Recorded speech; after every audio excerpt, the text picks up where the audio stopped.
Today is July 12th, 2024, and this is William Michael of the Classical Liberal Arts Academy. Today, I'd like to talk about problems in modern education and how they relate to lazy curriculum work, lazy curriculum planning. I've been working around the clock for the past 2 weeks, developing some detailed homeschool study plans for parents in the Classical Liberal Arts Academy. And as I've been going through it, I've been trying to think outside the box and ask myself some questions as I work through the curriculum, questions that I think school administrators, curriculum developers don't normally ask. And I think that as I've done this, I've sort of uncovered some of the problems, really deeper, more advanced level problems with curriculum development, and the consequences of that are with teaching and school management and study overall. So I'd like to ask you in this talk to sort of do a little thought experiment with me. I'd like to ask you to take out a sheet of paper. You can pause this for a second, grab a piece of paper or a pad and a pencil, and I'd like you just to think like a school administrator, like a curriculum planner with me. And I think you'll see what the problems are as we just work through this together. So let's say we've got a high school program and we've got a student in 8th grade getting ready for his 4 years of high school, and we want to plan this child's high school studies. So we're going to sit down and lay out a curriculum plan for this 8th grade student.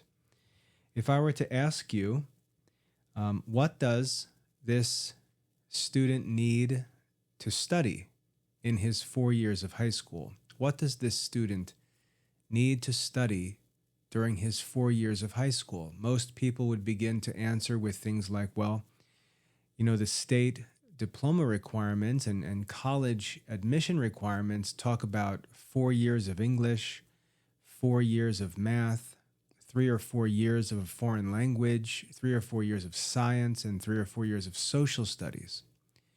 And so we get this basic list of 5 main high school subject areas: English, foreign language, mathematics, science, and social studies. And if we say, well, we're going to give, let's say, an hour a day to each of those subjects, and we've got to do that for 120 days to fulfill the requirement for 120 hours of study, that's going to fill up much of the high school schedule. So we've already got 5 hours filled up for those 5 subject areas. And then we might say, well, we should probably throw in some physical education, maybe some arts of some kind, whether it's music or fine arts, depends on the student, obviously. And then in addition to that, some extracurriculars. And that really gives us a full curriculum. And when we think about, the details of those subjects, we know that if we want to have a student prepared for a most selective university, we really need to make sure that in mathematics we're getting up into pre-calculus and calculus by senior year. So we're looking at 2 years of algebra, a pre-calc, and a calculus. And, we've got a pretty full load there. Now, that's how most people think about curriculum, and that's how most high schools are organized. They're organized around those 5 main subject areas with some other stuff stuck in to fill out the schedule. But there are a bunch of assumptions in this thinking that really can't be explained, that cause all kinds of problems and really screw up high school education, really deny a student the education that he needs. As we think about those subjects and our talk about requirements and things like that, one question we should ask is, why did we say that there was a restriction of hours on studies? We talked about one high school credit being equivalent to 120 hours of study, and that's true. But why does that set a limit for us? 120 hours of study, that's 1 hour a day for 120 days. That's 4 months. Why are we talking about 120 hours when we're in charge of the curriculum? This is especially true of homeschool families. Why are we talking about 120 hours? What does that have to do with any studies? This is one of these assumptions that's common, but no one can explain why we're doing this. If a student needs, let's say, to get up through calculus in high school to prepare for admission to a most selective university, why are we restricting the number of hours that he has to get that work done? Why are we creating this problem ourselves by just dopily accepting, 120 hours, June to September to June, okay. And then walking around like we're all stressed, like we're running out of time, when these time restraints are totally artificial. And we make up these time restraints. So that's one assumption that you can see that it just makes no sense. Why are we pretending that the normal school year schedule is some kind of limit that we're not allowed to go beyond? All the school schedule is the schedule for when schools are open, because they've got to run facilities, they've got to pay teachers, and so on. And so it's in the best interest of schools not to run 365 days a year. Teachers aren't interested in working 365 days a year. So they set this school schedule, and originally it was based on farming and the fact that the parents needed their kids home during planting and harvest seasons. And so the school schedule was organized around the natural calendar, but none of that applies anymore. No one can explain why we have a school calendar that covers only 180 days a year. No one can explain why we have school from 8 in the morning to 3:30 and then stop. No one can explain why Saturday and Sundays are not used for any studies. We've got all of this time, more than half the year, not used for study. And that's fine. I'm not even saying that we should study 24 hours a day all year. But what I'm saying is, why do we accept this modern school calendar, this 180-day calendar, and then walk around all stressed out about how we're going to run out of time? There's plenty of time. We've just got to stop pretending that we're only allowed to study when school is open. So it's this sort of thinking that I would like to ask you to reflect on and examine yourself and see how many things like this are affecting our thoughts of schooling, how many restrictions we're imposing on ourselves, how many ideas we're just accepting or even imagining that become restrictions on studies and end up causing stress and messing things up. Another problem that I see is this insane concern for physical exercise. Parents, if a kid is sitting down for a half hour, parents are panicking like this kid is going to have a heart attack because he hasn't had any cardiovascular exercise in the last 45 minutes. We've got this crazy idea that everyone should be active, everyone should always be moving and should be breathing heavy and sweating, or they're not healthy. And so anytime that there's any sedentary work to be done, everyone's stressing out like we're going to have a health crisis. It's like kids walking around in an air-conditioned school building carrying water bottles as if they're all going to dehydrate in an air-conditioned building. We have all kinds of crazy ideas about different aspects of life that are used as excuses for not getting any academic work done.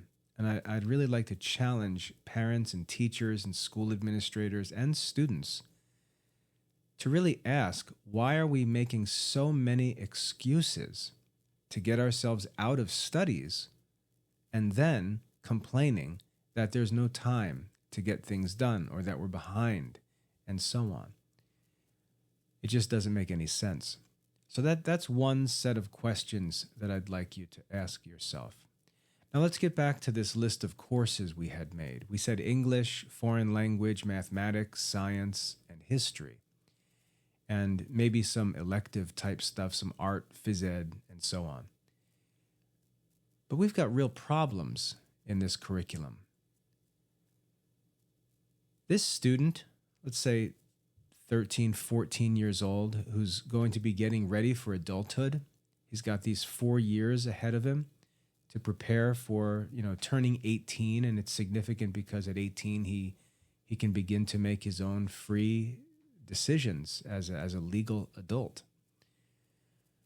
We've got these 4 years to educate this young man, and we've got English, math, science, foreign language, and social studies. Is it really true that this 14 to 18-year-old doesn't need to be taught moral philosophy? Is it really true that he doesn't need to be taught logic or rhetoric? Is it really true that he doesn't need to study sacred scripture or the catechism of the Catholic Church or learn about lives of the saints? Is it really true he doesn't need to learn natural philosophy or metaphysics? Is it true he doesn't need to study classical geometry or ancient arithmetic? He doesn't need to study all these other subjects that are available, which we would consider religious and moral studies. We're really just concerned about English, math, foreign language, science, and social studies. What about all those other subjects? We're just going to ignore them? We're not going to learn about virtue and vice? We're not going to learn the Proverbs of Solomon? We're not going to learn about the moral writings of someone like Seneca? We're not going to study any philosophy, logic, rhetoric? We're not going to learn the rules of reasoning or the art of persuasion in rhetoric? We're not going to study that? What sort of human adult are we actually forming here? When we make a list of subjects that are needed, it'll look something more like this. And follow me here. You might want to jot these down. English composition needs to be studied. English grammar needs to be studied. Mathematics needs to be studied. We need to study grade level, college preparatory mathematics, but there's also other mathematics to study, like classical mathematics, like Euclid's geometry. We've also got to study natural sciences, and that includes biology, physics, chemistry, and some fourth advanced science, senior year, maybe astronomy or anatomy. We haven't talked much about history. We've got to study, let's say, 2 years of world history, a year of American history, and a senior year of American government. We haven't talked about literature yet. Students living in a Western nation should learn about Greek literature. They should learn Roman literature. They should learn about medieval literature, early modern literature like Shakespeare, and then more contemporary literature. That's a lot of studying.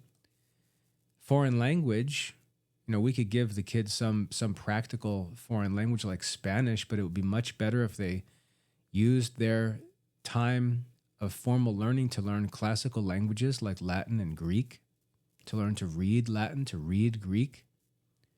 They've got to study logic and rhetoric. They've got to get into philosophy. They've got to be introduced to Aristotle's ethics and physics and metaphysics. And then with theology, they've got to learn sacred scripture. They've got to learn divine revelation.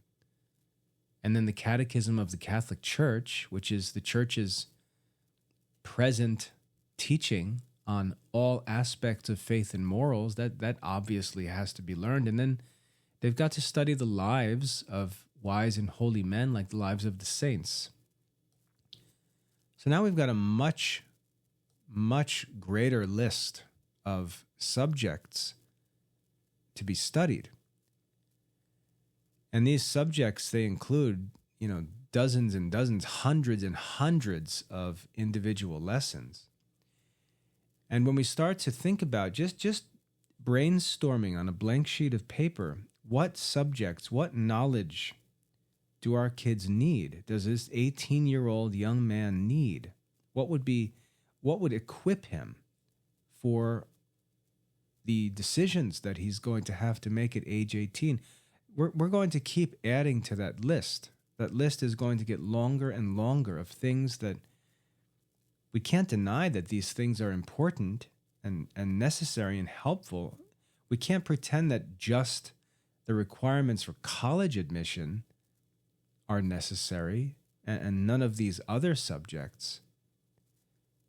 There's a lot that needs to be learned. And when we make a curriculum list, at least half of these subjects don't even get listed. And this is the problem with modern schooling. And I'd like to ask you to think about this problem with me, because it's pretty significant and it's complicated to think about.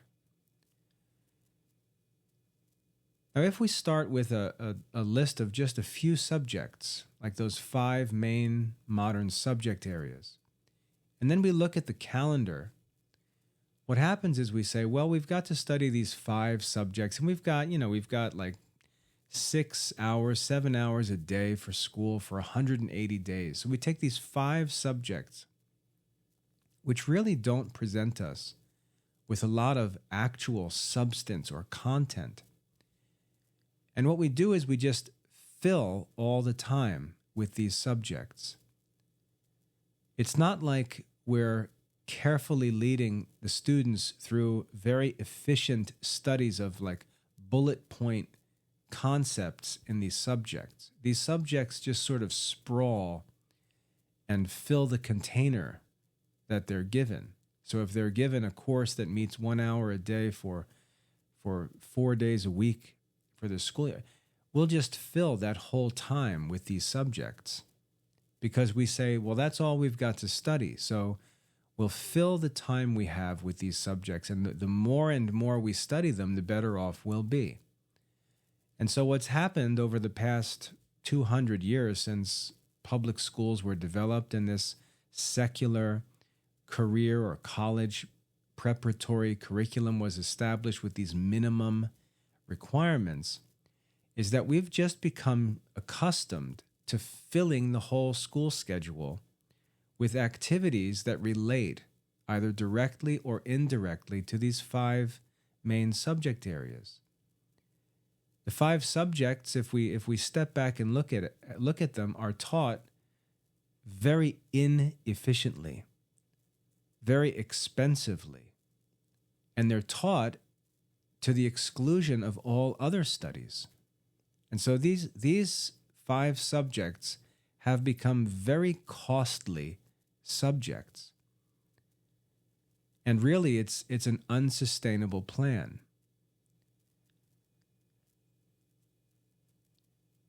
Now, because we've got all this time for these 5 subjects, which again really don't present us with a lot of substance when we consider 120 hours of study, it's really not that much content in these subjects. And so what's happened is a whole culture of school activity, a whole culture of busy work, a whole culture of teaching methods, and school culture has developed that just fills all of this time with activities that are related to these subjects. And it really has no influence on outcomes.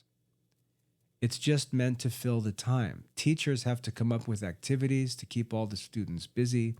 They've got to come up with lesson plans. And they just come up with stuff to do.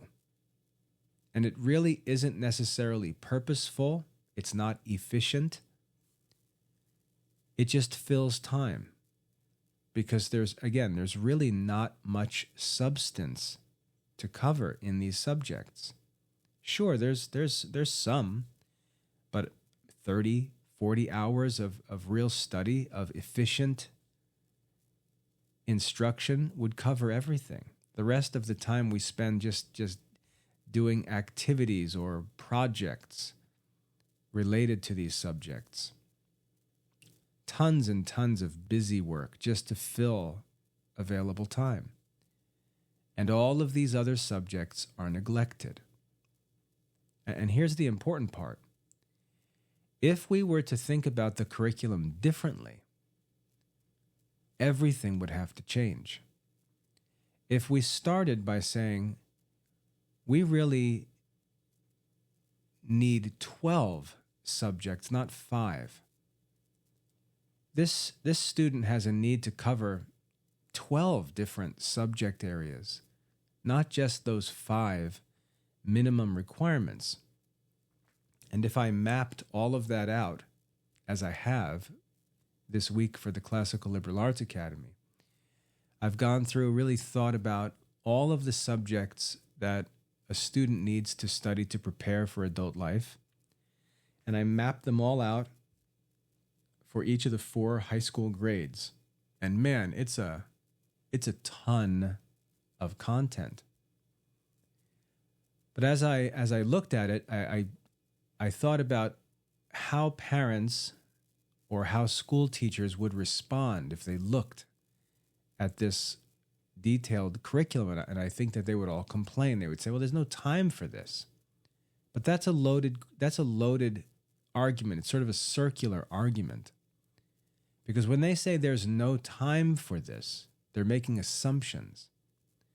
They're assuming that we're going to teach these subjects, let's say 12 subjects. They're assuming that we're going to teach them with the same inefficient, wasteful, lazy methods that we've become accustomed to using with the 5 minimum requirement subjects. And so they just assume that everything is going to be done the same way, and there's just no time. There's no more time because the 5 subject areas already fill the whole school calendar. But I'd like to ask everyone to think about this differently. And this is what I think the challenge is that we face. Let's assume that we have no choice but to cover these 12 or so subject areas. Let's assume we have no choice, but this is our duty to our children, to our students, to give them knowledge of these subject areas to help prepare them for adult life. Let's assume this is our duty. We must give these subjects to our students. What will happen if we consider it necessary to cover these subjects is that we'll have to examine our teaching methods. We'll have to examine everything. We'll have to examine our methods of assessment, the methods by which we grade student work. We'll have to examine everything and ask, how should it be done so that all of these subjects can be studied? And we'll immediately start to realize that there are many common school activities and practices that simply can't be allowed. They have to get removed. We can't do things like school projects. We can't do things like fill days with quizzes and tests and things like that. We've got to find more efficient means of assessment because we've got to cover many, many more topics, and we can't have tests all over the place. We've got to cover these assignments. We've got to give assessment in an efficient way. If we start by telling ourselves that we don't have the freedom to cut necessary subjects from the school curriculum, but that we must deliver this content to the students, it will force us to change the way we manage those studies. It'll force us to change the way we teach, the way we assess student work, the way we grade student work. Everything will be forced to change. The right curriculum will determine what teaching methods are necessary. And most teachers, most parents are not familiar with the teaching methods, the assessment methods that would be necessary. And this, I think, is the real reason why everyone just pretends that there's no alternative. Because if we open up this can of worms, everyone's going to get very uncomfortable. All of the fakers who live just following teaching manuals, they're going to be lost. Because thinking like this and being able to teach creatively is what marks a really great teacher. It's like in sports where, you can practice different skills and you can practice different plays and different moves and things like that. But in the game, you play by instincts. And the great players, when we watch great players play their sports, they're not thinking about practice. They're not thinking about the next step and the next step. They're not watching what happens and then thinking about how they should react. They're just playing by instincts. And that's the mark of the greatest players. Like I've seen fans ask players like Kyrie Irving and Steph Curry in basketball, like, do you actually practice these moves and think about these moves, or do you just do them? And for these players, they just do these things. They see opportunities open up and they just move instinctively and perform all of the different moves that they do, because it's just so thoroughly trained into them by so many zillions of repetitions that it just, when they move, the ball moves. They can just feel things, anticipate things, and move based on their experience. And that's how real masters work. They don't have to follow a script. They don't need things to go slow. They don't need to follow the teacher's manual. They understand the principles of education. They understand the goals. They understand the objectives. And they can figure out the necessary methods on the fly because it's instinctive to them. Because first of all, they're already great students. And second, they're great teachers. And therefore, they're also great curriculum developers.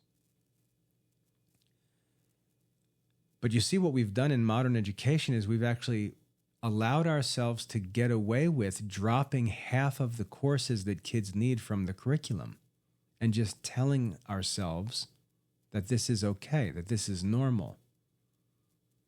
We've embraced a culture of education that doesn't actually fulfill the goals of education.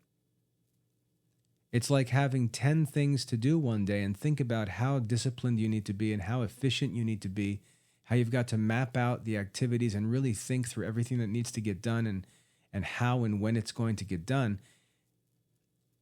And then there's another person who just ignores half the list and sort of lazily wanders through the day and gets 4 or 5 of the things done and then wants to pretend like he did his job. This is what we're doing in modern education. We're pretending that we're doing our job when half of the necessary subjects are entirely neglected. Entirely neglected. And then you mix into that the sort of perfectionist spirit, which says, if we're going to study something, we need to master it. And that's not true for a high school student. The purpose of high school studies is to really make a student aware of the knowledge that he needs in his adult life before he comes to that age where he's legally set free and can make the biggest decisions in his life. We want to make sure that he has knowledge, not necessarily specific answers for questions that he needs to answer and decisions that he needs to make, but knowledge of where those answers can be found. Examples in his mind of men that he would like to imitate, and so on. The purpose of a high school education is a preparatory one. It's to introduce students to all of the resources that they should be conscious of when they begin making decisions as young adults, because they're going to make decisions that affect the rest of their lives. The purpose of high school education is not just to lead a student through the minimum diploma requirements. The purpose of high school is not to lead a student to finish those studies that are necessary for college admission. That's not the purpose of high school. The purpose of high school is to prepare a student for freedom, for the responsible management of freedom, for the ability to make good decisions as an 18-year-old, where that student is going to bear all of the legal responsibilities for the decisions that he makes. And we're leaving half the subjects, maybe even the more important subjects, completely off the curriculum. And again, just to remind you of them, the study of sacred scripture, we're talking about divine revelation. That's not on the schedule. Moral philosophy, the study of virtue and vice. Aristotle says in the beginning of the Ethics that we need a target to aim at in our life. We need to know our chief end so that all of our decisions can be aligned with the real target of our life, which is the purpose for which we exist. We're not going to study that. We're not going to talk about that or teach that to the children. What about the Catechism of the Catholic Church? Are they not going to learn the Church's teaching, especially on moral issues, before they begin making life-impacting moral decisions as 18-year-olds? You see, there's so many subjects that we're not even touching in modern education, and then we stand around wondering why there's no religious vocations. If we teach children English, foreign language, math, science, and social studies, how is it reasonable for us to hope for religious vocations? The worldview that we've given them through their education is so shallow and temporal and worldly that you couldn't design an education more averse to religious vocations. And all the subjects that would lead someone to have an interest in religious vocations, those subjects are left off the schedule. Those subjects are not included in the curriculum because we started with English, foreign language, math, science, and social studies, and that filled up most of the schedule. What I'd like to propose, I'd like to encourage you to think about this and start chewing on this. Think through it. Think of all the implications. If we stop telling ourselves that we can simply drop whatever subjects don't conveniently fit into our schedule, our artificial, restricted school schedule, if we stop telling ourselves that we're allowed to just neglect necessary studies, we're not allowed to pretend that the public school schedule is an actual schedule of when we're allowed to study that limits the time that we can devote to studies while our children are in high school. If we stop pretending that these things are real, if we stop pretending that we're out of time when we come to the end of June or when the clock strikes 3 p.m., but take more seriously the responsibility we have to make sure that all the content that needs to be learned is in fact at least presented to the children. I'm not saying that we're going to make our children learn all of this stuff. Ultimately, the children need to collaborate. They have free will and they need to make good decisions and use their will to seek what's good and necessary. They're to honor their mother and father, to take advice from wise adults in their lives. If they don't do that, well, they're going to kick themselves in the teeth, and there's not much we can do about that. But that's really not the goal of education anyway. The goal for us as parents and teachers in education is to present everything that's needed by the students.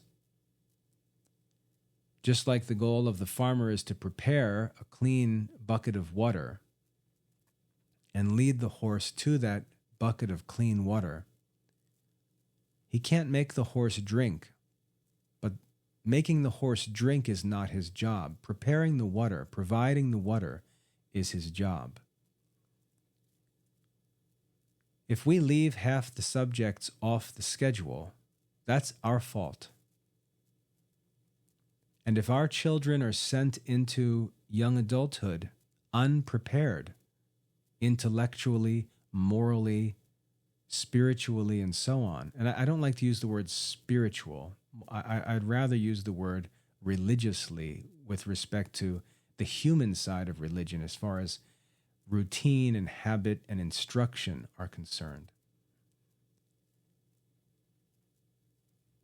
It's an objective yes or no whether our children are sufficiently prepared, whether we've given them everything that we should give them to prepare them for young adulthood. And we're not doing that. We're not giving the children what they need. We're giving them a fraction of what they need. We're allowing minimum requirements to be used as restrictions on the curriculum. And we're just assuming things about teaching methods and time that's necessary and what the spirit or feel of education is. We're accepting these assumptions and then using them to argue that we can't cover all of these subjects. The problem is we must cover all of these subjects. And rather than start with our comfortable, lazy educational culture and say what we can't do as if that's true, we have to flip the whole approach to education and say, no, first we need to make a list of what must be studied.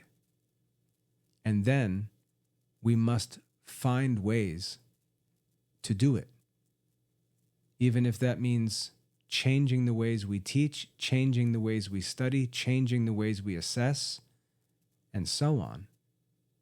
So be it. Those will be methods. Those will be teaching methods and assessment methods that actually benefit our students. And so as I look at the curriculum as the director of the Classical Liberal Arts Academy, and I list the subjects that I believe students need to at least be introduced to during the high school years, I see this massive list, and I know how difficult it will be. But as I've been working on it, I've been having this different thought. I've been thinking differently and saying, the question is not, can we cover all this content?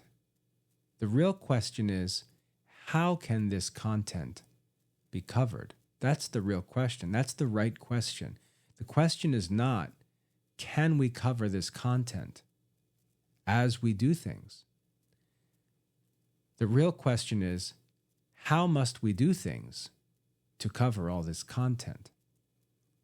And as we think through that and allow that to work itself out into practice, we can reform modern education. And so that's what I've been challenging myself in recently, is asking not whether I can teach these subjects, but what must I do? What must change to cover these subjects? How should these subjects be taught? How must they be taught so that all of the subjects can be studied? How should mathematics be taught when it's not allowed to just sprawl and fill the whole schedule, but when it's given a small space and is forced to stay inside that space? How should it be studied?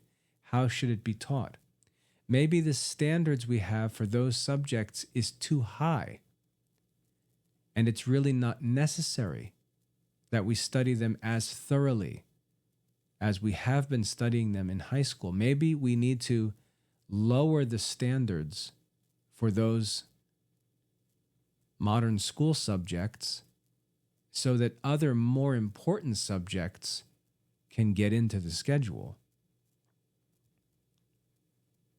And you see, when you begin to think about these types of questions, now this whole curriculum development, now this discussion of teaching methods, of assessment methods, it all becomes purposeful. It doesn't matter what you like or what he likes or what she likes. If someone comes and says, well, I'm a visual learner, I need to learn like this. Well, listen, there's a dangerous consequence of saying that. If you say that you have a certain learning style and that learning style is not efficient, and you're making this assertion that this is actually your style, that it's somehow necessary that you learn like this, you may prevent yourself from getting a good education. And so talk about learning styles and things like that. It's not innocent. It's actually dangerous, because you know what? There may be only one or two methods for studying and assessment that allows us to get through this content. Once we get the curriculum established, once we get all the courses up on the board, all the subjects listed, then we look at not this modern school calendar, which is artificial and really has nothing to do with our lives in 2024. Ignore that. We've got 365 days a year. And you can say, well, I can't study every day. Of course not. But you can map out vacation time. You can map out a break time. You can map those things out, and there's still hundreds of days available for studies. Once the clock strikes 3 or 4, the kids don't have to be loose until bedtime every day. And if you are going to leave them loose from 4 p.m. until midnight every day, well, then you can't walk around complaining that you're not getting enough studies done or that you can't cover the material. That choice to have 7 to 8 hours a day of just wild time is your own choice. And there's consequences, and they may be significant moral consequences. But if we start with the curriculum, with the list of subjects that needs to be studied, and then make ourselves accountable to it, to say, we must lead our children in these subjects, and we must find ways of teaching and studying and assessing that allow us to get through all of this content because it's necessary. And even if we try to do that, even if we make our best effort, and our initial efforts will be pretty poor, and over time we'll get more efficient, we'll get more experienced and better at this. But even if we get just a portion of it done, introducing our students to all of these subjects, even if we make partial progress through them, is much, much better than what we're currently doing. And so we need to be careful that we don't have this prideful, perfectionist spirit where I either want to win awards in every subject I study or I'm not going to study them at all. That's not an option. We have to study these subjects as far as we're able, and it would be much better for us to get C's in every subject than to limit ourselves to 5 subjects and get A's and leave ourselves completely unprepared for the moral responsibilities of adult life. You know, I learned this concept as a kid growing up because my father owned race cars. And we used to go to the races and follow all the racing. And when you go to a race, you attend one race, and everybody thinks the goal of this race is to win the race. Fans that are just there for one race are excited to think about who's going to win. But for the racing teams, for the car owners and the crew and the drivers, that's not necessarily what they're thinking about, because their real goal is to maximize their earnings and to win a championship at the end of the racing season. And so if one driver wins a race on week 1 and then crashes and finishes 30th in week 2, his average finish is 15th. But if another driver took it easy and finished 8th in the first race and 4th in the second race, his average finish is 6th. And even though he doesn't have a win, he's higher in the season rankings than the guy who won the first week. And so racing teams know that you don't have to win, especially if winning puts you at risk of crashing and getting knocked out of a race. It's better to finish 3rd, 5th, 7th, 9th, 4th. It's better to have that consistency because that puts you in position to win the championship at the end of the year. And so it's not necessarily the guy who wins and actually finishes first. It's who finishes with the highest average position who wins the championship. And when we look at these subjects in the school curriculum, it really doesn't matter who wins the math contest or who wins the social studies contest if he crashes out of all of the other subjects. And this is where we get, these weirdos in modern education. We get these math nerds who they don't study morals or manners. They're just these weird, I don't even know what you would call them. And they imagine that because they're able to get high scores on math tests and get good grades in math, that they're some kinds of geniuses, but that's just such a shallow, narrow view of human intellectual life. And this is what we've settled for. We've settled for bragging about how high our grades are in 5 relatively insignificant subjects while completely crashing out of significant subjects: divine revelation, catechism, moral philosophy, logic, and so on. Zeros. But we leave them off the transcript so nobody cares. But really, all of these subjects should be on the transcript, and if you don't study them, you should get a 0. Say, oh, well, Tommy learned math and he got an A in math. Yeah, but he completely neglected logic, so give him an F on his transcript for logic. And he didn't study moral philosophy, so give him an F for ethics.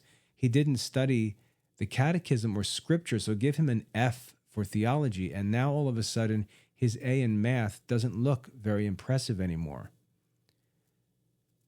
But it's because we just leave these subjects off the transcript and pretend that everything's going well because the biology grade is high and the statistics grade is high.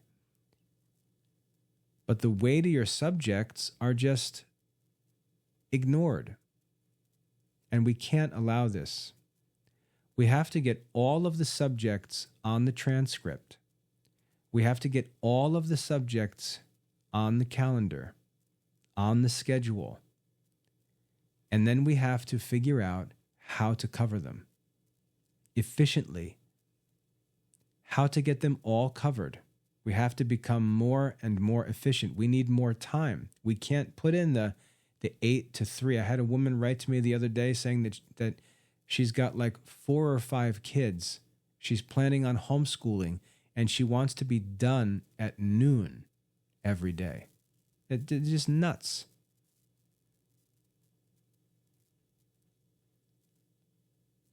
We've got the whole day. We're rational creatures. This is what we do. Sports and extracurricular activities are relatively meaningless for human beings. We're rational creatures. This is what we do. We don't need to throw curveballs. We don't need to practice our free throw shooting. We don't need to twirl batons. We don't need to play trombones necessarily. But we do need to reason. We do need to live morally. We do need to grow in virtue. We do need to know, love, and serve God. Those things are non-negotiables. And yet if we look at people's lives, the lives of organized schools and homeschools, we don't see responsible lives being organized. We see things giving priority that really should only be done when everything else is already being done and taken care of. But we see this all upside down. And if you ask someone and say, are you studying logic? Are you studying moral philosophy? Are you studying the catechism? Are you studying sacred scripture? They'll say, there's no time for those things. But if we were to look at their schedule, we would find that they have just as much time as anyone else, but their time is filled with other activities. And my question is, how many of those activities are more important than the study of moral philosophy or logic or religion? How many of those activities are more important than these studies?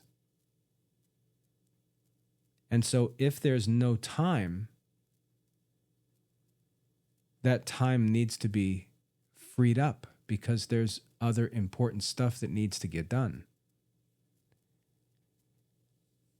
So what I'd like to challenge you to do, whether you're a school administrator or a parent or a teacher, I'd like to ask you to just take some time, sit down in a quiet room with a blank sheet of paper or a notebook in front of you, and just think to yourself, you've got a student between the ages of 14 and 18.